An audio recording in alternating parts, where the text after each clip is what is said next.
Well, thank you very much everyone for coming. This session is basically what we want to do. We want to prepare you guys, prepare everybody so that masa you finish next time, you'll have a lot of fun. Since most of us are runners here, so what we want to talk about is actually safe running techniques. Running is for everybody. Kids, small people, kids, old people, young people, it's for everybody. So for people who have never run, I used to not be a runner. I never believed that I was a runner. Until one day I decided that, I should try because my friends keep saying, join marathon, and so you join. The minute you get started, you realize that running is actually for everyone. So what we want to do today is talk about safe running techniques. And what are safe running techniques? Safe running techniques basically help you to learn and know the techniques so that you have a sustainable relationship with your sport. So bila dah injured, susah sangat nak start balik. Usually it's like that. So we want to help you to have that knowledge so that you're safe. And you're able to do it on your own next time. My name is Nikki. I'm from Nikki Fit. Our team is actually doing sports marketing for our clients. So we also do marathons as well. We organize marathons. One of the race that we do is actually for Mercy Malaysia. Mercy Malaysia's run is every year during March. So it's actually an NGO.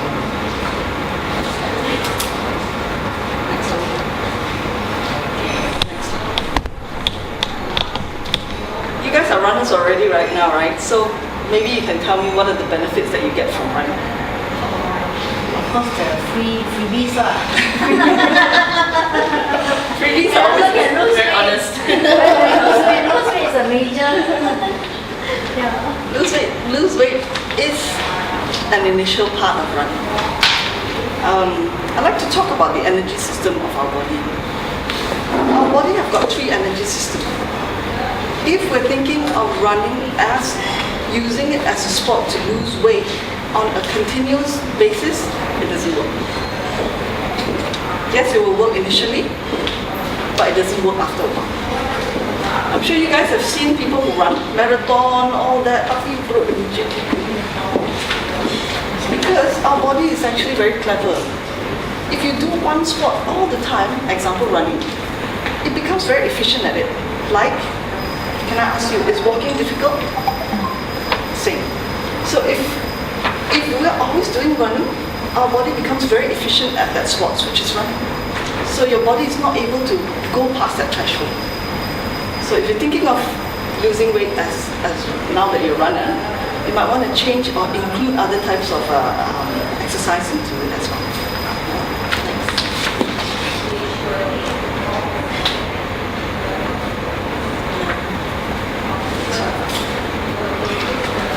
We also want to talk about how do we identify our goals here today.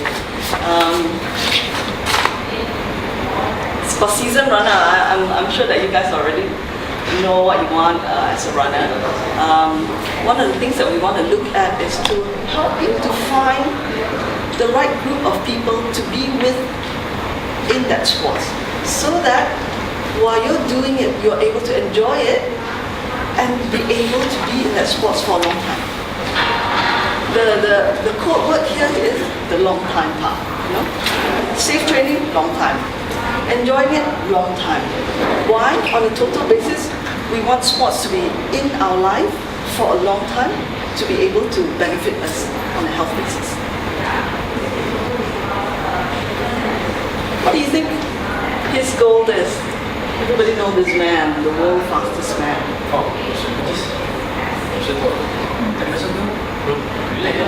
Group lottery.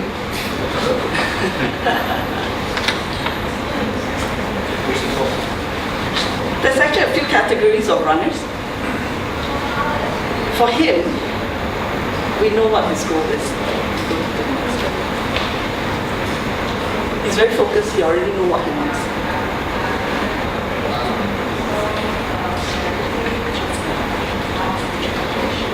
For us, which category do you fall within? I fall within this category. Sebab I memang suka lah exercise. When I go I used to go to work wearing exercise gear, and then my boss would say, "Are you crazy? Why you come out in exercise gear?" You know, my boss would say, "Why are you in exercise gear? You know, dress up." So, which category are you? Usain Bolt is here. Some of us might be here. Some of you guys might be here. So if you are there, we want to know how do we train you. And if you are there, we also want to know that you're not going to get injured by pushing yourself too hard. So there's a lot of people in this area. These three areas actually. The first area, the socialite area, is actually very, very fun. You see a lot of Instagram picture of people posting up their runs. Sorry, what's your name? Darren. So I'm sure you see a lot of your friends posting up their running pictures in Instagram or Facebook. Selfie, you know. So those are the people in that category. So if you're in that category, where are the avenues that you can go to find the same kind of people that are doing the same thing like you, who are runners? Okay? Oh yeah. The improver is also another section of people who are really, really interesting. I have my brother recently just called me and said, you know, my friend from my office, he's only 35 years old. The doctor told him he has to go on high blood medication. So after that message, my brother said, hey, I also want to run. So my brother's an improver because they are actually affected by the situation around them, and they realize that I need to improve my life, so they're improver. So I'm sure you know people within this category, or if you're in this category, what are the things that you need to do? People in this category, if you're sedentary right now, we would say that you need to draw up a program that actually starts you from the beginning. Never go out and run a 5-10K right away. So balancer are people that have already done it all this while, you know, that likes it. Today we also want to talk about how fit are you. Most of you guys are running. We're going to do the famous 3-minute step test. So we've got 2 stations of step tests all set up for you today. And the 3-minute step test is a baseline test to check how fit is your heart. So what you can actually do is, you do this 3 minutes today, which is 15th of August, and 6 weeks later, you do it again. And you see how fit your heart is. So how do we actually measure how fit a person's heart is? If I'm walking, and I walk up the stairs, and like that, my heart not so fit, right? If I'm walking, I go up the stairs, I'm fine. Heart's quite fit, right? So, if I'm walking and I go up the stairs and I'm panting, I need to make sure that my program for my exercise starts a few steps before the person that walks up the stairs that I've got no problem. So I might not run continuous for 5 minutes, I might run continuous for 1 minute, and I walk for 30 seconds. So we periodize your exercise program. The most important thing that we want to know is that we don't want people to go to a race or engage in a sport, and halfway through that, there's something called heart attack. It is very, very common for runners. People who are fit, that looks fit, all of a sudden drop dead and get a heart attack. So I need 2 volunteers for step test. Boleh tak? 1 lady, 1 guy. So you dengar music too, the beat will be like this. Okay, ready? 1, 2, go.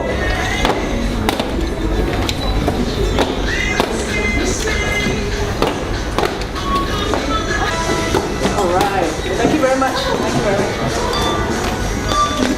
Step off pulse is of a certain rate.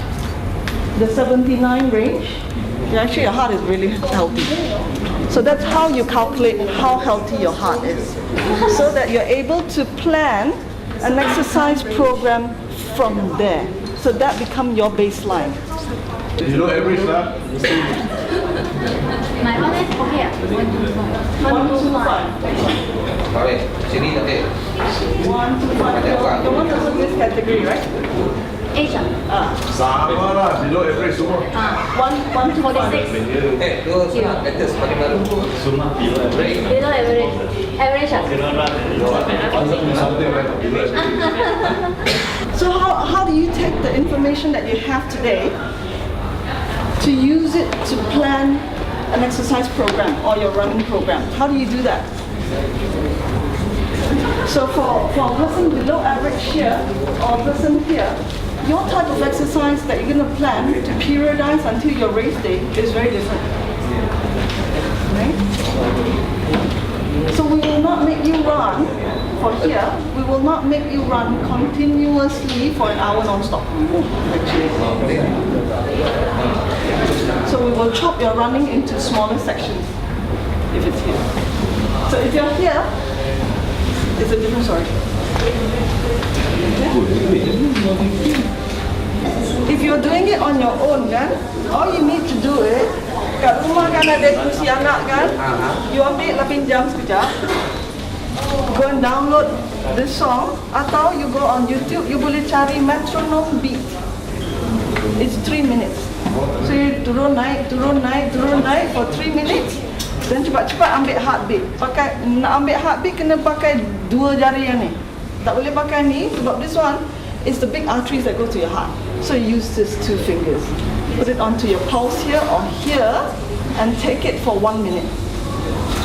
So bila you dah dapat already, then you say, oh, I'm within this category, this category, this category. Ni also we can give it to you. Okay? So bila you dah tahu, then you plan out your running schedule. Okay?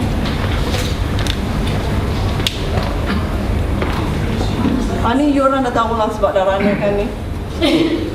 Nothing new. Tak boleh pakai seluar dalam baru, kasut baru, bra baru, semua tak boleh. Cermin mata baru, iPod baru, semua tak ada baru. Shorts baru. Can you listen to music when you're running? Yeah. Yes.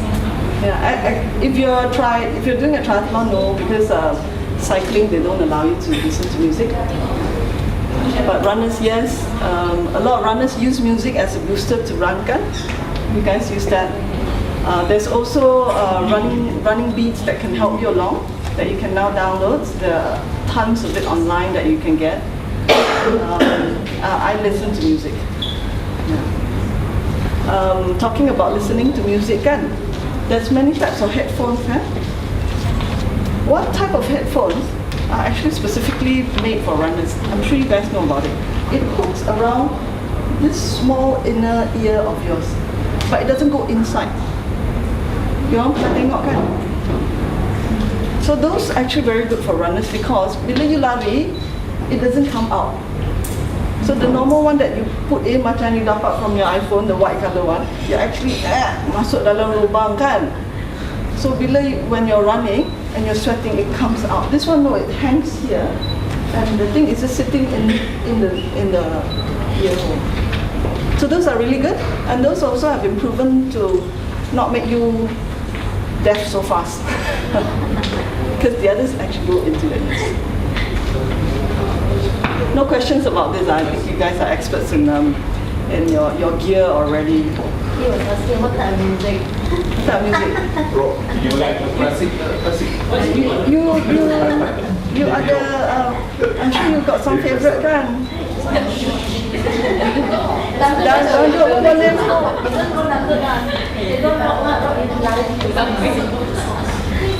Dangdut pun boleh, you know. There's heart rate belt. The heart rate belt. Your heart rate belt, your phone, your watch, your running watch. Sunglasses. Below the phone. Below the phone. Oh, itu bekas karung ini. Turun. Dekat or Your fuel belt. dekat ya.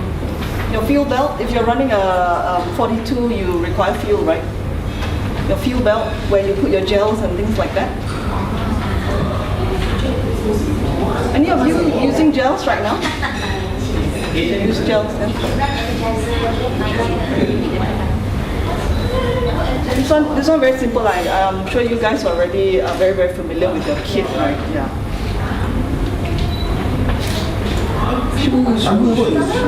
One of my certification is actually barefoot training. Barefoot training is not barefoot running.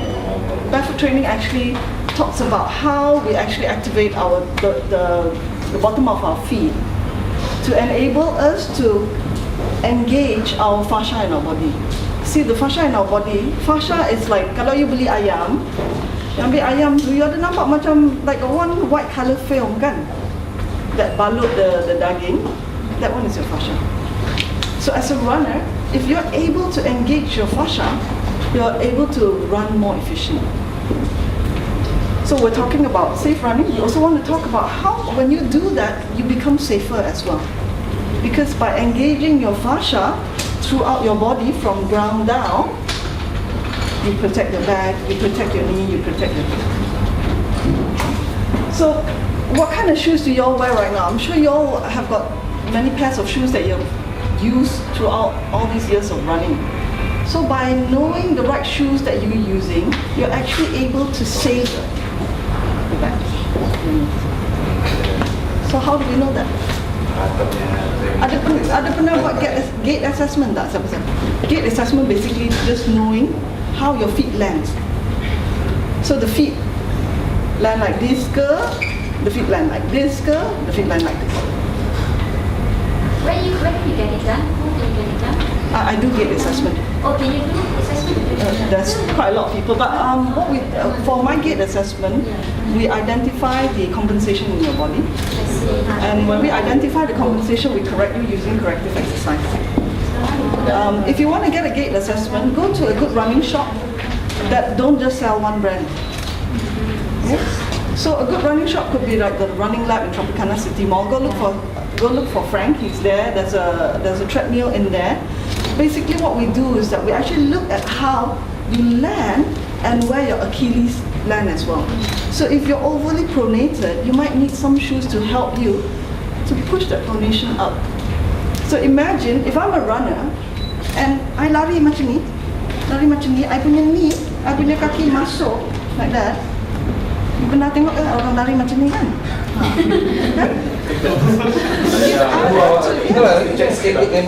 So if I run like that, right, my knee goes in, right? Yeah. If I want to run 42 kilometers with a pronated feet, will I be efficient biomechanically or not? So if I'm Usain Bolt, which we're in the achiever category kan, dia tak boleh lari macam ni. Kaki dia kena dibetulkan sebelum dia boleh jadi achiever. So that's where we come in, we correct the feet first. So we correct you from down up. So if you want to know how your feet looks like, the one with the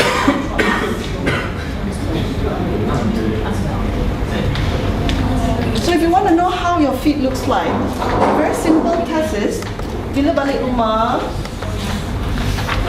you basahkan kaki, lepas tu you step on one of these. Pijak dia, you see kaki you macam ni ke, macam tu. So if you macam ni, you're overly pronated, which majority of people are like that.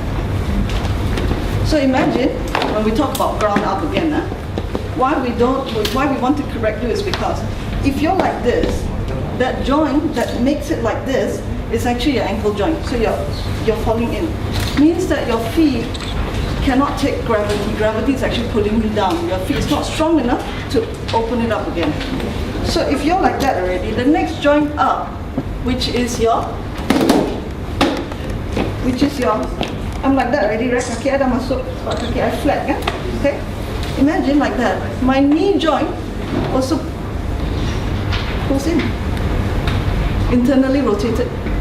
So kalau ini dah internally rotated, imagine what happens to my hip. My hip joint also internally rotated.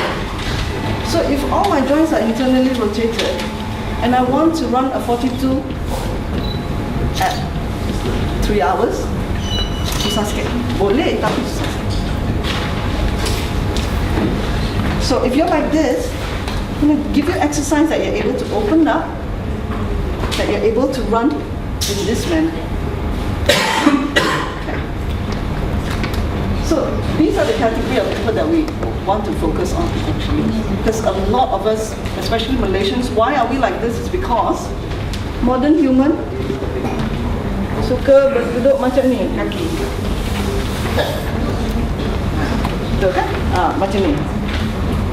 Bersila, right? So we always sit like that. By sitting like that, it's not a normal position for the human body. Actually, sitting is not a normal position for the human body.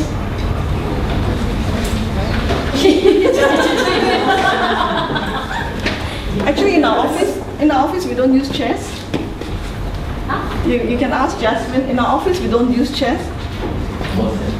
Same cost. We have something called the standing office where you're able to stand up when you're working. So you're not tired?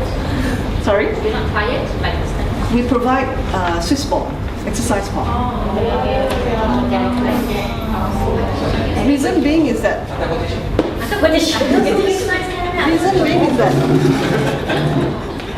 if I pergi kerja kan, I spend time macam ni kan. Tangan I buat apa? Tangan I, my shoulders protracted to the front out is not normal. So you realize that a lot of modern human dia punya shoulder macam ni. Lepas tu ada pula yang dia punya kepala macam ni. Sebab dia tengok komputer. So again, here is compensated your cervical which is your neck. The joint is like this, compensated. Okay. Here, if you look down the neck spine, your hip is also not normal. The glute is your powerhouse for a runner, right? Your glute and your core is powerhouse for a runner. The glute is constantly flexed. If you constantly flex a muscle, the muscle becomes weak. You tak boleh lari cepat. Tak boleh lari cepat. And why a lot of modern human cakap, oh, I tiap-tiap minggu bawa anak I pergi garden, lari lah, buat lah. Tapi I don't know why kaki sakit, kaki belakang, kan? Walaupun nampak sihat. It's because of this. How many hours do you think average Malaysian should sit for one day? Can you give a guess? 10 hours. 10 hours. It's actually 9.5 hours. Under the Obamacare in 2011, they realized that sitting right now has been placed next to smoking. It's just as bad as smoking. So in America, they realized why Americans are getting so big. They know they need to exercise, they know they need to change their plate size, and they know they need to change diet. Tapi dia tak boleh sihat lagi, dia masih besar lagi. It's because they're sitting down too much. So that's your gait. We can help you do a quick check afterwards. At least you know what's your gait. Okay? Any questions on your gait, guys? Kalau run, Drive pun sama juga kan duduk. Drive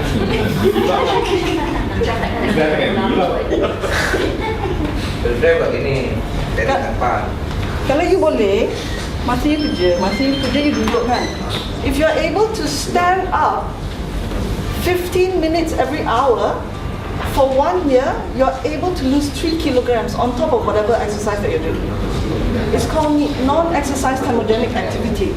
Non-exercise thermogenic activity was a study that done by universities in America. They realized that yes, we prescribe American exercise. They need to do 1 hour every day. Tapi dia besar lagi. So they realized that they need to get them off the butt to do things. So if you terpaksa duduk, bawa kereta duduk, makan duduk, right, kerja duduk, what you can do is when you're at the computer, you stand up, put a box, you can use it. And you can do things like this. Flex back. Flex back. Okay? Slide. Slide. Or you can do things that are like this. If you're reading a document, slide. Nanti member you ingat you gila ke apa, but do things like this. Or you do things like this. So if you're able to move during that whole day that you're going to be sitting down, every hour just stand up, even by standing up, you're able to lose 3 kilos. And why do you lose 3 kilos? Think about this. If you're a computer, right? Kalau I pakai computer, I tinggal computer tu on, what will happen to the computer? The computer actually goes into sleep mode. Dia sleep mode kan? So same thing. Kalau I duduk, I go into sleep mode. Ni very sikit darah, ni darah lah. So I sleep mode. Ni pun nak tidur dah. But the minute I move, especially if it's a contralateral movement, that means a different limb to a different limb. If I'm doing this, and then tiba-tiba I move, I buat macam ni, buat macam ni. But I duduk, I buat macam ni. My left brain and my right brain connects again, I become even cleverer, actually. And you use calories as well. Science have actually said that, if you're sitting down and immediately you move, your body goes back into not hibernation mode, it starts again. And it actually makes you a little bit more smarter. So try that, it's also very good for runners. Masa bawa kereta, kalau you terpaksa bawa kereta lama-lama, same thing. You tense your tummy, macam keraskan your tummy. Or you hold your steering very tight, Okay? So some of the things that you all can do. Shoes. People wear various types of shoes. I have a story about Chris shoe. What's that? Exactly. Yeah. That one. Oh, with the color for Toes. Yeah. So some of those The same design. The Vibrams, right? Yes. The Vibrams are actually quite amazing. Some people swear by it. Yeah, I think Some people swear by it. But there's a downside to Vibrams if you guys are wearing. Just make sure that when you're wearing Vibrams or the 5-finger toe shoes, when you're stepping, don't step into a hole where your toe can go inside. Because I have one runner friend, dia pakai Vibram, dia lari-lari dekat marathon, ada lubang kecil, the toe masuk. Okay, just to let you know. Or if you're running barefoot, make sure you watch where you are stepping. Kalau ada lubang kecil, sometimes you miss, that could be a danger. Right? And sometimes you also see people wear trail shoes untuk run. Pernah tengok tak pakai trail shoe? Yeah. So make sure that you get a good pair of shoes, because your shoes is the most important thing, because your shoes is the contact between the ground and your body. So the right pair of shoes is really, really important. Any questions on shoes, guys? Why you have to shop in afternoon and early evening for this feet? Because of heat. Your body expands. So your feet would expand by at least half a size during the day. So same with running as well. When you're running, right, your body actually emits a lot of heat. So if we're buying a pair of shoes that's just ngam-ngam like that, imagine your toes is like that, right? Kita beli kasut macam ni, we run for a long time, your toes will not have space to propulse off. We want to be able to buy a pair of shoes where we're able to propulse off, because your toes is very, very important during a race. We'll talk about how you propulse off the ground afterwards. Oh, 7 words that you should know when buying shoes. Can you guys guess the 7 words? Cheap, good, branded, when you cheap, and then can run faster. I like all of those lah. Comfort. C-O-M-F-O-R-T. Some shoes. Yeah, comfort. So always go to a shop where there's a lot of variety, not just one brand, that the guy is able to serve you, bring you 10 pairs of shoes and say, try. Your feet is pronated feet, I'll bring you 10 different brands of pronated shoes for you to try, and you should try.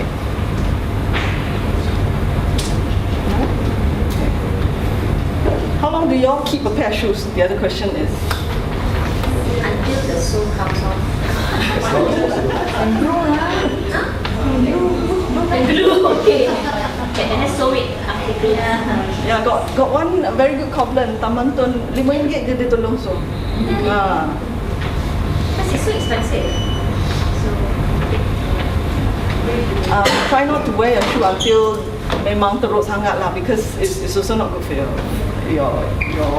feet. Reason being is because Masih nak lari. Tunjuk kita rekod. go back to the shoe picture. Ini 25 ya? Ini Ini beli. So you want to look at a pair of shoes. Why we want to look at a pair of shoes where when you put pulse off? Because your toes are here, right? If we buy a pair of shoes, your toe dah ngam-ngam kat sini, like what I was saying, bila your kaki mengembang, dia tak ada tempat dah for your toes to do this, right? Just now. If you have a pair of shoes that are really worn out, why is it bad for your feet? Because your shoe is not able to grab you here. If you're a person with very bad pronation and your feet falls in this way, your shoe is not going to help you to hold it back. So your shoe needs to be good enough for you to do your race. Ada tak pernah you try pakai kasut lepas tu you sakit belakang? Ada tak? Because that shoe is not right.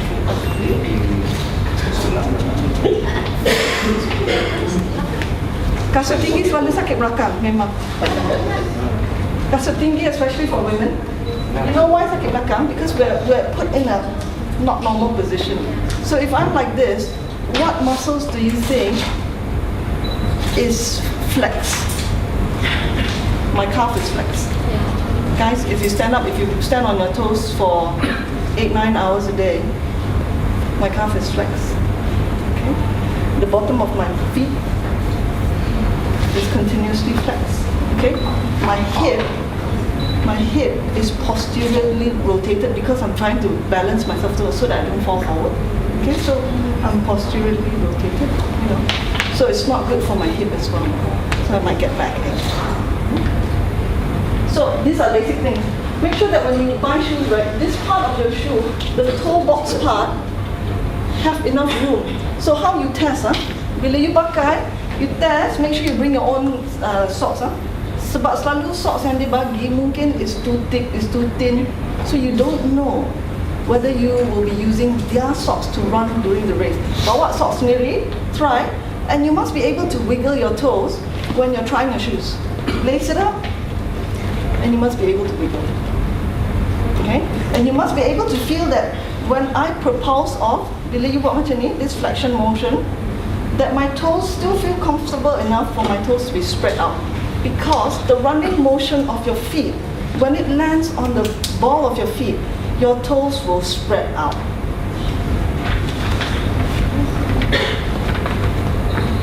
Midsection is very important for pronation. The heel part is actually very important for grip.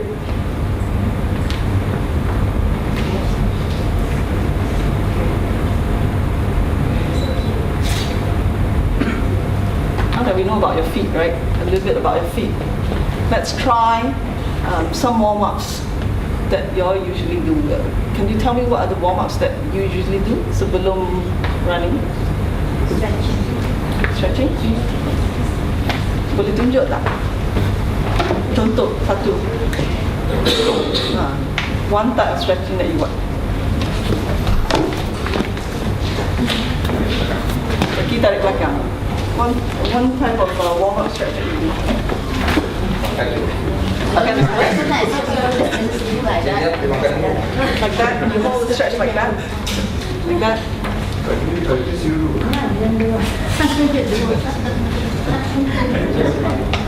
Sometimes people run, like, sometimes people run. Why we don't encourage people to run immediately for warm-ups? Do you know why? Kalau jalan boleh? There is fluid between your joints, right? It's called synovial fluid. This synovial fluid the first few minutes before your body warms up, you are getting into a warm-up. A lot of people say, oh, I'll just run a bit lah. You know? You shouldn't bound, you shouldn't hop, you shouldn't run for warm-ups yet. First part. Why? Because the fluid between your joints, the synovial fluid, the viscosity is not enough to lubricate your joint. That's how people get injury. So you want viscosity to be thick enough to lubricate your joint. So how do you do that? Stretching doesn't work. Go to the next slide.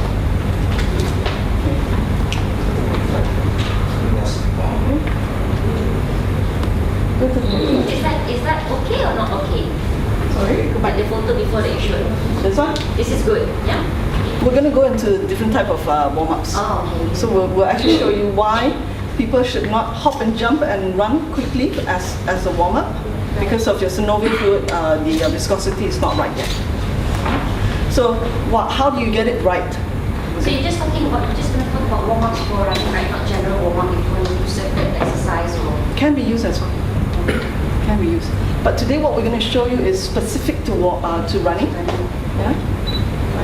Can we go to the next slide? Warm-ups are important because it helps you to mobilize your muscles and joints. To tell your body, hey, I'm going to use you right now, I'm going to use you. Okay? And there are actually two different types of warm-up. So this one you really need to take note of it. Because this is really important. When we went to school, right, masa PE, teacher will tell us, oh, warm-up. Semua buat macam ni. Right? Okay? Semua buat macam ni. That is really bad for you. Cara tak betul. Cara tak betul, mengapa dia tak betul tau? Dia sebelum tu mesti longgarkan dulu kan. Lepas tu kita main daripada bawah terus ke atas. Dari bawah ke atas, tapi stretching tu ada dua jenis. Dia kena longgar kan? Tapi tak boleh tarik dia, pegang lama-lama. Static stretching. Static stretching is like what this abang showed us just now. Macam ni. Sebelum I lari, you pernah tak tengok Usain Bolt dia buat macam ni? You tak pernah kan? Because the muscle is an active, alive organism. If you take your muscles, your quad muscle, you ambil, you tarik macam ni, you pegang lama-lama, lepas tu you let go, dia pergi tidur. It's just like you go to spa. Orang tu tolong tarik, kita tidur, right? Because your muscle have this switch, you know. If you do that to the muscle, you hold it and you stretch it, it clicks on this light bulb and say, I need to rest. I need to go to sleep. So that's how your muscle relaxes. So never do that. And if you do that for a long time, the muscle is elongated, right? You dah elongate, lepas tu you tiba-tiba cakap, let's run 42 kilometer. You put load, you put things into it, make it run. The muscle will get injury. You boleh, tapi maybe it's not very powerful. If I'm Usain Bolt, I don't have the elasticity in my muscle to do the sprint. Kan? Dia tak ada, dia dah panjang dah kan? So if I'm a normal person, I might put too much load on it, I might have muscle tear, microscopic muscle tears on it. Right? So some of the things that we always see at marathons where people always do things like this. I feel really every time I see somebody do things like that, I want to go up and tell them. It's really not good for them. Or you see them do this hamstring stretch like this. Macam ni, begini, kan? Right? What can we do? If we cannot do macam ni, tak boleh buat so what can we do? We can do dynamic stretching. Dynamic stretching actually, they realize that dynamic stretching is very, very effective for athletes and also people like us who run, you know. How do you do dynamic stretching? Dynamic stretching basically, it mobilizes the muscle. It's telling the muscle, I'm going to move now and I'm going to use you for that specific activity. Right? So macam you cakap longgarkan the sendi-sendi kan? And then how do you actually get blood into that specific muscle? So if I want to get blood into here, what do I do? Right? So what do I do? Shall we all try? Now stand up, let's try.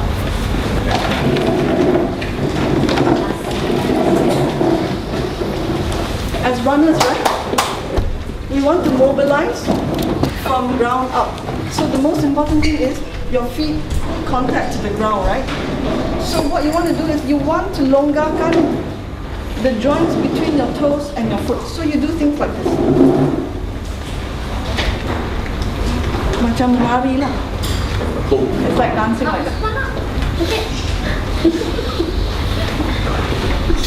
So you're telling your toes, sekejap lagi kita nak lari ni sebab kita nak pakai, nak buat macam ni. So you're telling your toes, I'm going to do this.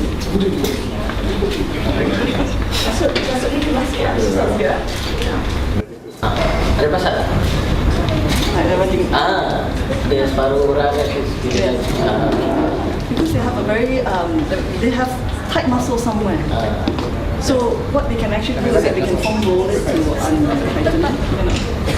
So once you have mobilized like this already, you also want to mobilize in and out. So you want to do something like this. Because it's a mobile joint, you want it to go in and out. You do it, go in and out. Okay? So you're actually just doing this. Okay? What about your breathing? Do you do that? Just normal breathing. Normal breathing. Just normal breathing, you know. So once you've done that already, you've mobilized your ankle joint there. You want to mobilize your knee joint. How do we mobilize our knee joint? We can do things like this. So I'm flexing my knee. This is also called the Jane Fonda, for you guys who know Jane Fonda.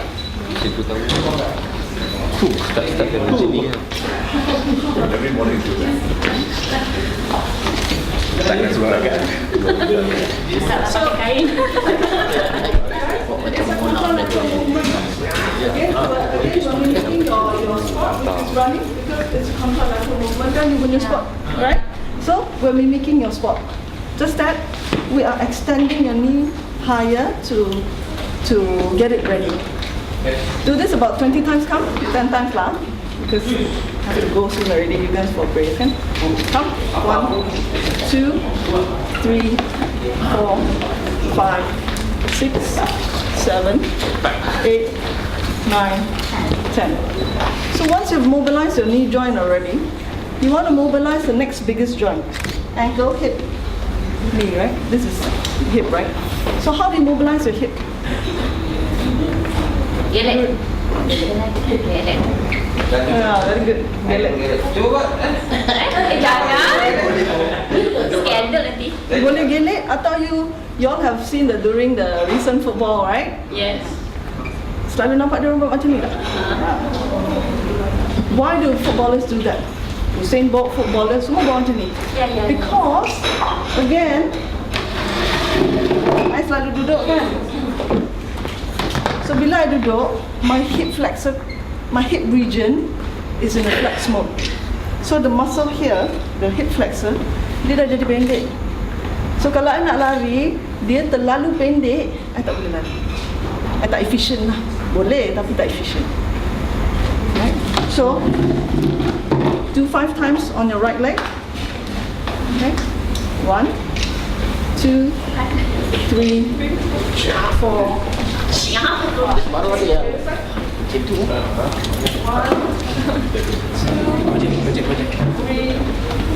When you raise it, is it a specific height to your parallel or what? You can just raise As much as you can. as much as you can. As much as you can. Sometimes people are not so mobile, so maybe it's a smaller range. Right.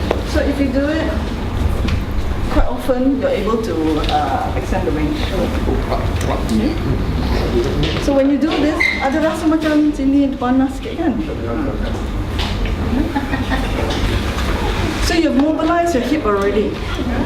Right? The next muscle that we need to mobilize, which is actually a stable joint. Again, God made us very amazing one. Mobile, stable, mobile, lumbar, stable. So we always hear about people having slip disc lah, herniated disc lah, because this joint is actually a fixed joint. And why do we always get injuries in this joint? Again, it's because of sitting. We're sitting down, we're constantly flexing it. Our low back has got a natural arch. We're not allowing it to do that. We're actually making it do this. I have a friend who recently bought a very expensive sports car. Tells me, wow, when I come out from my car, I got very bad backache, you know. So when we look at the car, the seat is those bucket seat that sits like this one.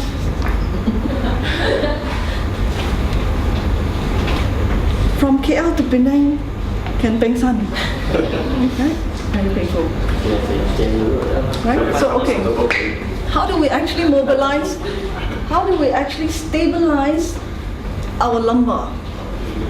Stabilizing the lumbar, usually we would like to do it on the floor, but because we don't have enough space, I want you to use your palm, put it on the most pointiest part of your hip bone.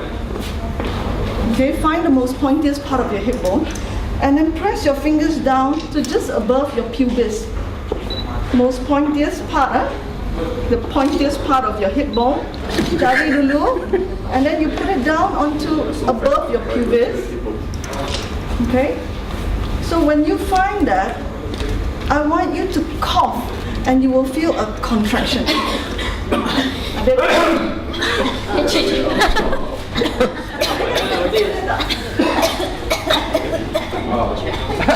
Aku lapar. Jumpa tak?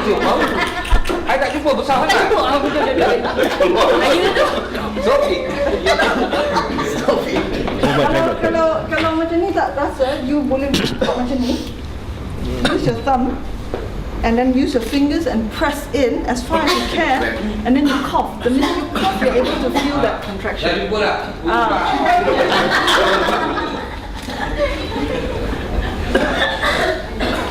Why you want to find that is because you guys heard about engage your core, right? Yeah. Engage your core. This is what you need to feel when you're engaging your core. Okay? A lot of people say, oh, I do sit-ups to engage my core. But actually sit-ups is only one part of the muscles of your abdomen. What you want to do to keep your lumbar safe is engaging your core using another muscle called transverse abdominal. This abdominal muscle, dia macam corset tau. Yang dulu orang perempuan pakai tu corset kan. So the minute you feel that contraction, your transverse abdominal is doing this. It's doing a vacuum. So your lumbar is very safe. So from here to here, you do that, engage your core by doing that. You can run faster. You can be injury-free. Okay. We'll try it at the Padang next week. Okay? Right. So once we've done that already, we also want to mobilize the other part of our spine, which is actually the thoracic. The thoracic is from here, above the lumbar. Yang ni is a mobile joint. Why is it mobile? Sebab kadang-kadang dia nak ambil barang from the anak. It's mobile. Right? Okay? Or I want to do this. It's actually a mobile joint. How do you mobilize that? Very simple. Do things like this. Control movement. Careful of the right knee. Shoulder blades down, relax. Shoulder blades down. You want to feel that you're actually. So you have the something like that. Contract your abs. Remember how you learn how to contract your abs, right? Yeah. You contract your abs and you're doing this motion. Abduction, abduction. Sudah penuh? Look. Belum lari lagi? Okay. Dia macam tak payah. Itu jangan. Itu signal salah. Itu tai chi mah.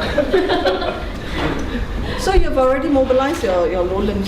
So you're telling your body, okay, I'm kinda ready. So now you want to go back into a contralateral movement. Again, you're telling us your body, I'm going to be running, so my movement is going to be one leg and one arm, right? So you can do things like this. Tap your toes.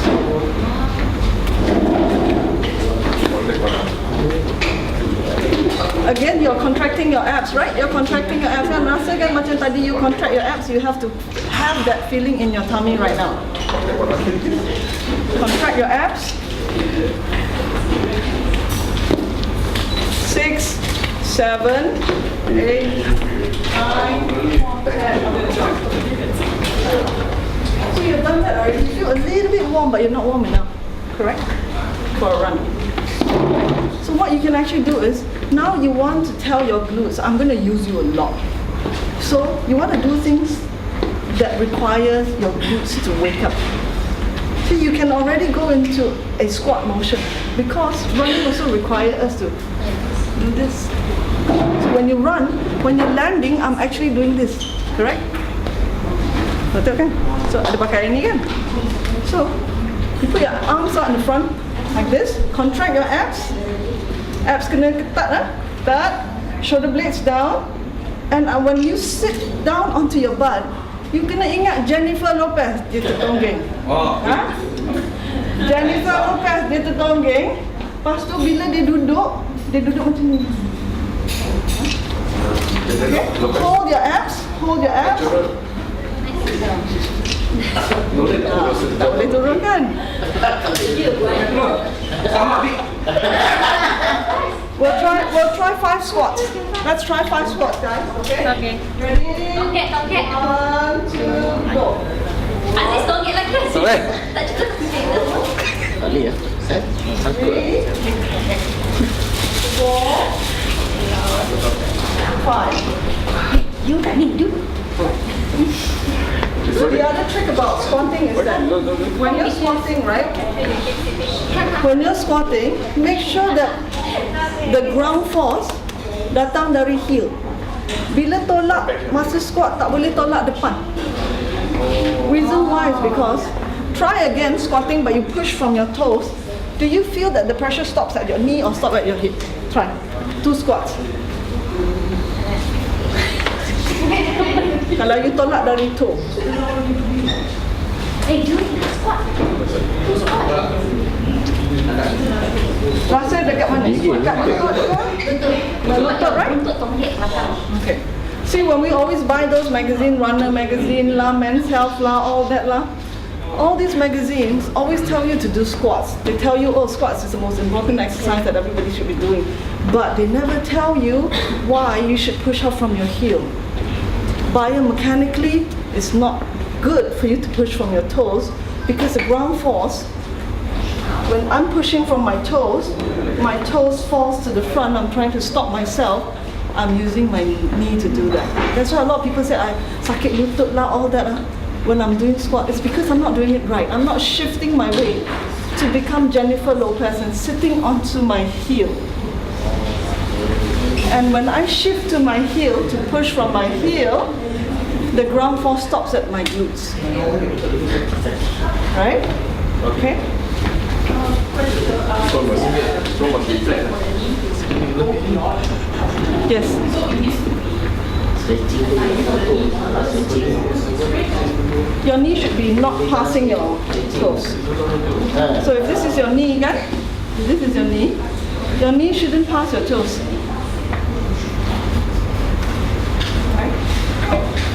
So when you're sitting down onto your heel, you usually don't pass your toes. Push this at the back.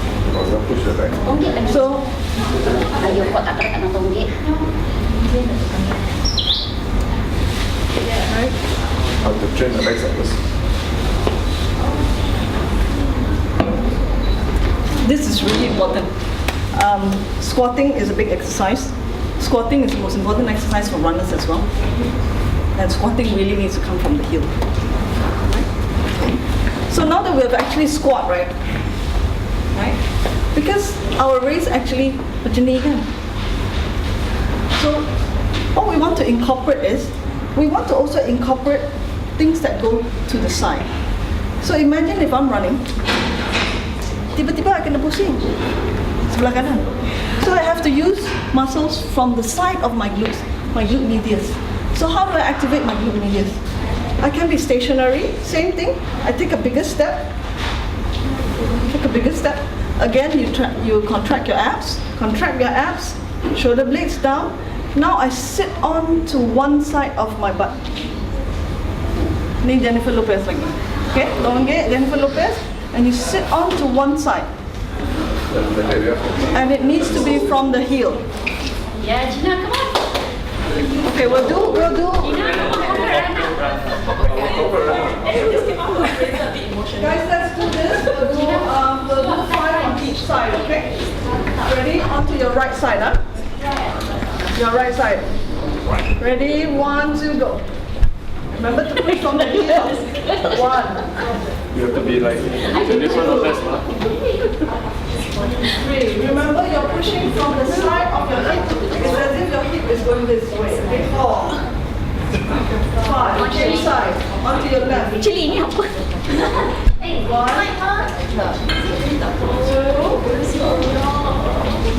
3. Remember, from the hip and from the heel. 4. Last one. 5. Good job. How do you feel? Bukan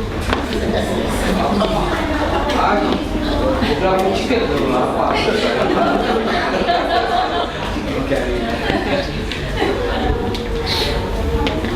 So now that you've actually mobilized your hip, right? Then we want to get into the running motion. So you tell yourself, I want to do a small jog. But bila lari, ada caranya, right? Okay. So have you all heard of the motion called hip to hip, lip to hip? Lip to hip, lip to hip. This is where your hand motion needs to be. Lip to hip, lip to hip. So if I'm running, I want to be like this, hip to hip, lip to hip. Okay, so my arms are this way. Selalu kita nampak nipple to hip. Dia lari macam ni. Huh? Nipple to hip. If you are running this way, bukan tak betul, betul. Resistance. You won't be as fast. Yeah, because there's more resistance. Right, because you're doing a lot of torso rotation. Yeah. So you don't need that torso rotation so much. Okay? So arms are nice and relaxed at the side. So the arms are like a locomotion. Right?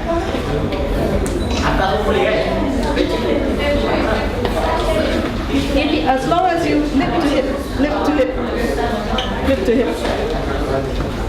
Right? Lari land dekat mana eh? Kaki. The ball of your feet. The ball of your feet. Oh, situ lah. So kaki ni ke depan dulu. Atau yang ni dulu. Tumit dulu. Depan. Itu lari turun kiri. Jengkit. Kalau turun Tapi bukit, turun bukit pun depan dulu. here. Depan. You will have some kind of heel contact. Reason being is because we're not running really fast. Kalau orang yang lari really fast, dia memang Oh, makan. toes only. But we're not really fast right now. If you look at Usain Bolt, how he run, I don't have a picture here. When you see him land, it's only here only. Okay. Any other questions, guys? Just want to check, why are sometimes when we run, after that, then I can feel that the finger like stiff. Pass up, is it something not right or Maybe there's impingement. You're asking your muscles to do this kan? Dia jadi macam ni kan? So sekarang dia dah jadi tegang kan? It's very stiff, right? Right? So you're telling it to relax out. So you're pulling the muscles apart, you know? So all the muscles fiber just now, dia dah macam ni, you're just pulling it apart. You all know about stretching, right? Or you want to go one round? I don't think you have enough time. We'll do the actual stretching on the if injuries, he was not saying do we need to tie up for which kind of injury? Ankle injury? You need some brace. You need some kind of brace. This kind of injury. Sebelum abang pegang mesin tu kan, abang buat stretching. Mesti orang tengok. Have you heard of people saying shin splint? Shin splint? Shin splint? Sakit dekat depan sini, ada tak? Ada kan? A lot of runners sakit dekat depan kan? Sebab kat depan ni, dia ada muscle tau. This muscle is attached to your bone. So how do you know when people get shin splint? It's those pelari yang bila dia lari, you dengar dia punya slap down. The feet slap down like this. Because the muscles here are not strong enough to slow down your push-offs. So when it's not strong enough to slow down your push-off, there are microscopic tears between the muscles and the bones. So lepas tu dia ada sakit lah. Sebab dia dah koyak kan? Nak elakkan. Do strength training. Would it grow back after? Yes.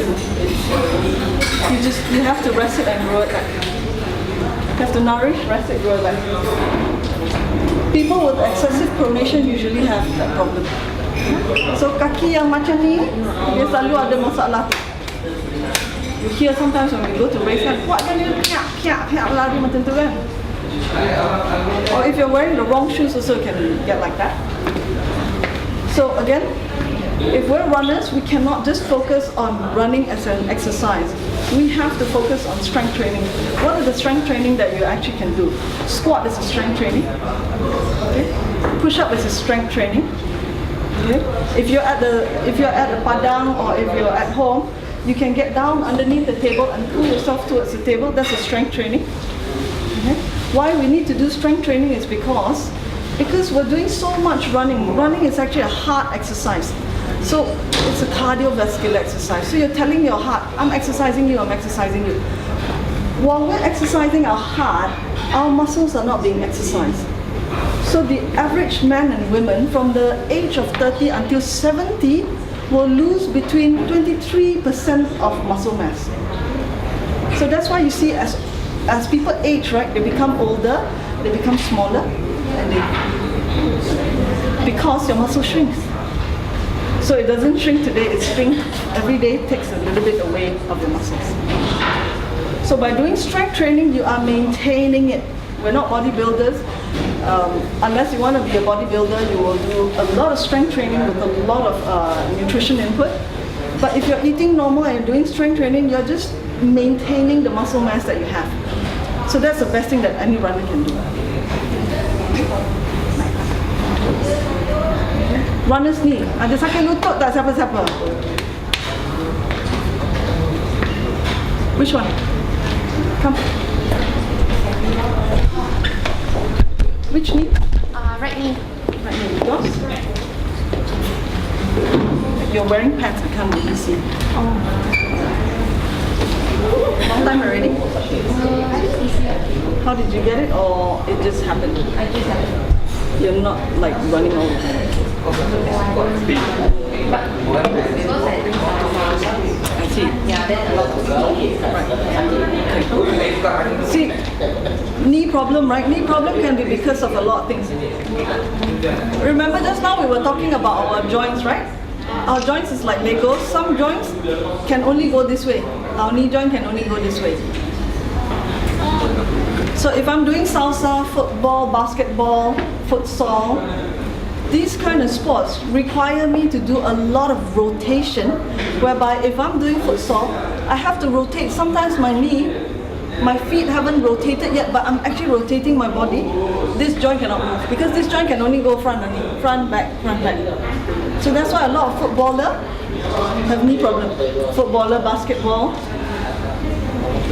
salsa, people doing step classes, step aerobics, same thing. And then you turn. But I'm not supposed to turn my knee. I cannot turn my knee. It's a fixed joint. Right? So how do you fix a knee problem? It comes from your gait. Number one, you have to have proper running technique. So you need to land on the ball of your feet. Remember, when you're running, land on the ball of your feet. You guys know about that? Ball of your feet is here. This part. So you land on the back of your feet, the heel of your feet, right? Okay. So if I'm running on the, try and run 3-step on your heel. Land on your heel. Land on your heel. Land on my heel. Are you running already? I'm running on heels. So if I'm running and landing on my heel, right? I'm landing on my heel, right? So it's a lot of pressure, right? That goes straight up. Oh my God, it's on my back now. Oh, it's on my knee now. So if you land on the ball of your feet, your body is able to take some of the stress away through your toes and all this region. Why people get bad knee? Again, it's because of your glutes. There's muscle imbalance in your glutes. Your gait is not right, you know. So you need to do strength training. Yeah. Next. Ada orang sakit tapak kaki tak? Saya. Ni yang Kasut saya ingat problem kasut ke apa tak tahu. Tapi lepas dah tukar kasut tu okey. okey. Bakal kasut RM30 mana boleh tadi. Yang plantar fasciitis ni ada yang sangat-sangat serius sebab dia memang tendon yang besar tau untuk runners. Sebab your tendon for your plantar starts from your heel all the way sampai sini. So this tendon, kalau you beli ayam, you tengok ayam tu ada yang warna putih tu, is that thing. It's because that thing is inflamed. People with plantar fasciitis finds it really hard to even take one step. Memang sakit sangat lah. So how do you actually fix plantar fasciitis? Plantar fasciitis, because of the tendon's insertion, it inserts it into your calf. So you probably have a calf tightness that you need to fix, or your calf is not strong enough. Golf balls are really good for plantar fasciitis. Something as cheap as a golf ball or a tennis ball will work for you, and you just need to rest it. Ada tak orang sakit yang kat belakang sini? Sakit? Bukan tumit, yang atas tumit ni. Ada kan? Achilles tendonitis. Dia bukan sakit lenguh. Lenguh. Lenguh tu okey lah, tapi yang sakit tu ada Ingat pasal jogging macam ni ke atau flat ke tak tahu macam tu. Achilles tendonitis is because kalau again we take chicken as an example. This is actually a very big tendon. It's huge. It's white color. If you look at it, it's white color, and it attached from here all the way up to your calves. So kalau ni inflamed, it's very painful. Again, it's a lot to do with how your feet lands. A lot of people with pronation, bila kaki dia macam ni, a lot of things happen. So that's why we have to fix your kaki.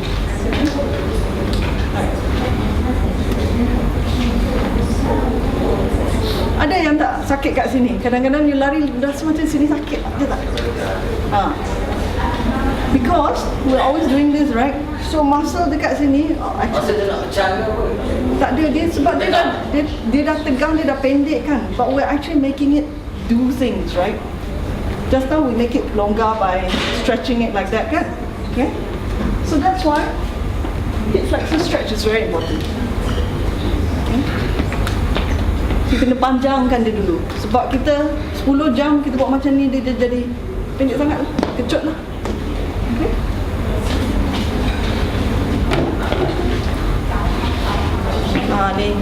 Ni memang biasa lah, kan? Sama orang ada.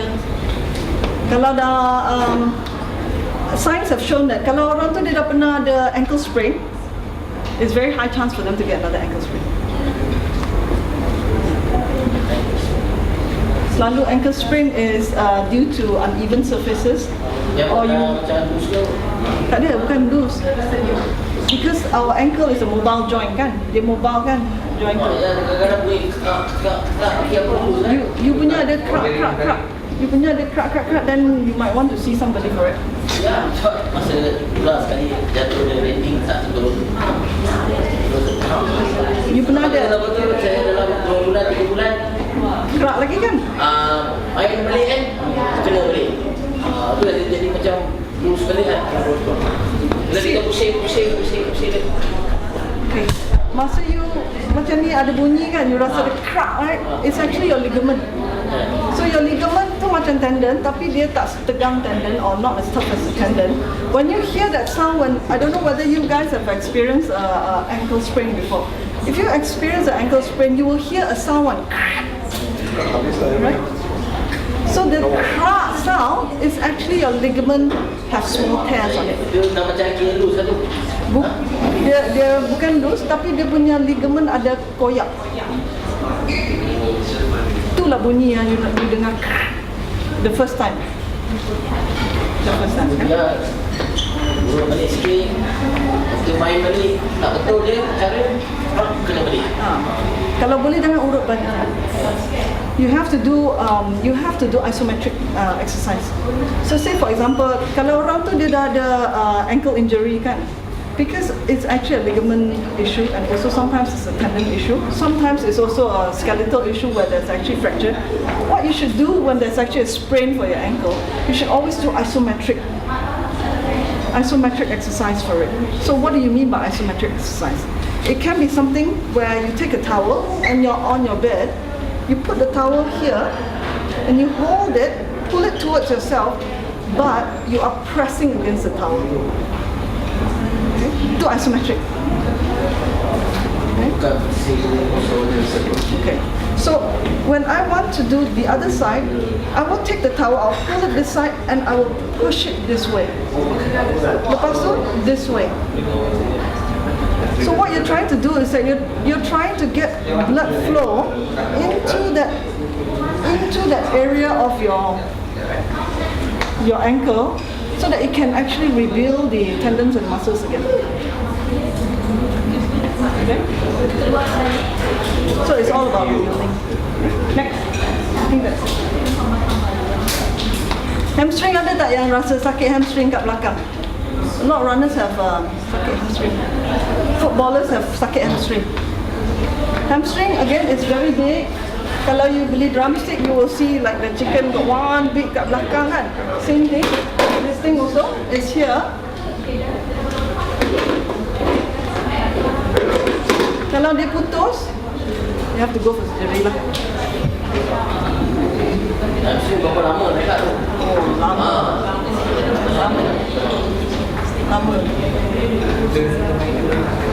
Selalu macam Dia jadi tak koyak ni tau. Belum koyak lagi dia baru dia. yes. Oh, main hoki lah, hoki. Yang tak koyak, you have to rest it. Yes. You have to rest it. Because it's a very big muscle. You think of your leg kan, kaki ni kat depan dia ada 3 cabang, 1, 2, 3. Tapi kat belakang dia ada 2 je.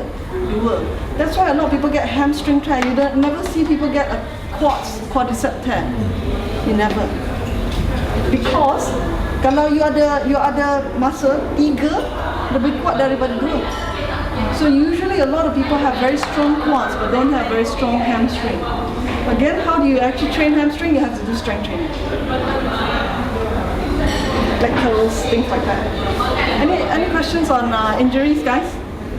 Because that's one of the biggest things that we actually get for athletes and people that exercise.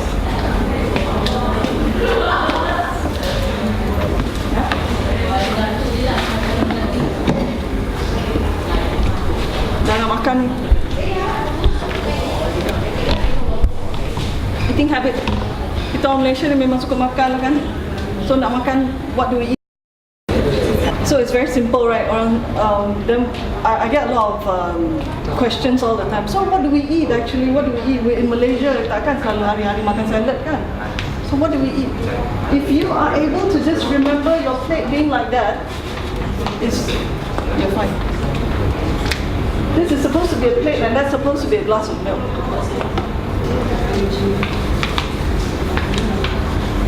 So half of your plate used to be vegetables and fruits. The other quarter is protein and the other quarter is actually carbohydrate. Very easy to remember. So if you're eating nasi lemak,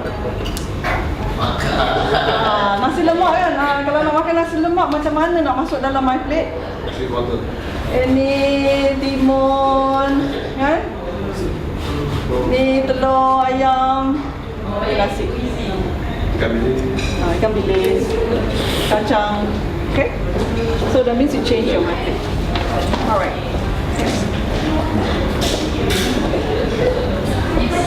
So ada yang nak diet ke kat sini? Tak ada lah kan?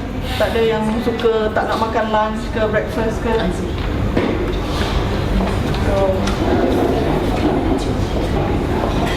So So never skip your meals, because when you skip your meals, your energy level goes up and down. So we don't want that to happen when you're a runner. Kalau your energy level goes up and down, you're not able to perform more consistently.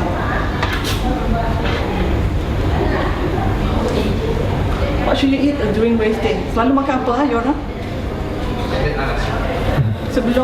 Sebelum race? Pisang, okay.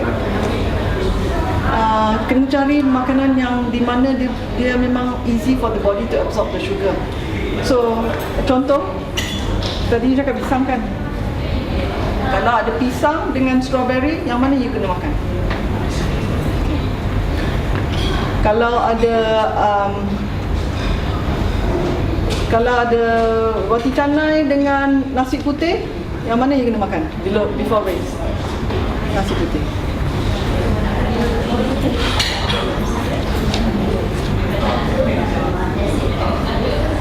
Simple race info.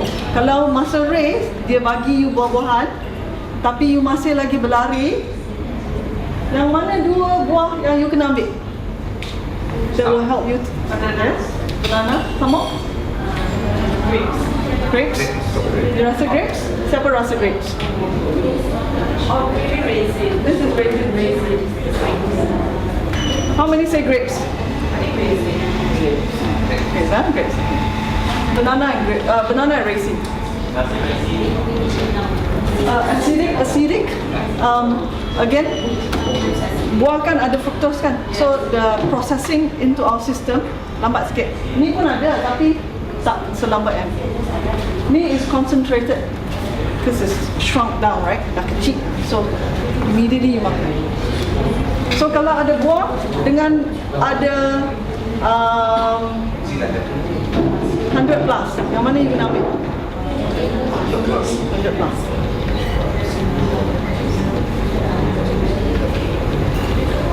After race, kena minum lah. Okay. Simple carbs. Kalau if you have just finished a very hard race, you need to masuk balik nutrients yang very high glycemic. Nutrients yang high glycemic macam nasi putih, all the putih stuff, because your body needs to store back the glucose into your muscles for it to use the next round. Ada you orang makan supplement kan? Ada yang makan gel semua kan? So yang ni dah testing dah you punya gel nanti before race. So if you're testing gels, bring your gels on Thursday, you test it out, you eat it. If you're testing gels, gummies, drinks, bring it on Thursday, try it. We're going to do a couple of rounds. Every round that we're running at TTDI Park is 1 kilometer. We're going to try it, you want to eat it, and you want to see whether you sakit perut ke, you feel dizzy ke, you rasa, tak betul ke. So whatever gel that you're going to be eating during Stand Chart race, you want to try it first on Thursday. Okay? Any questions, guys?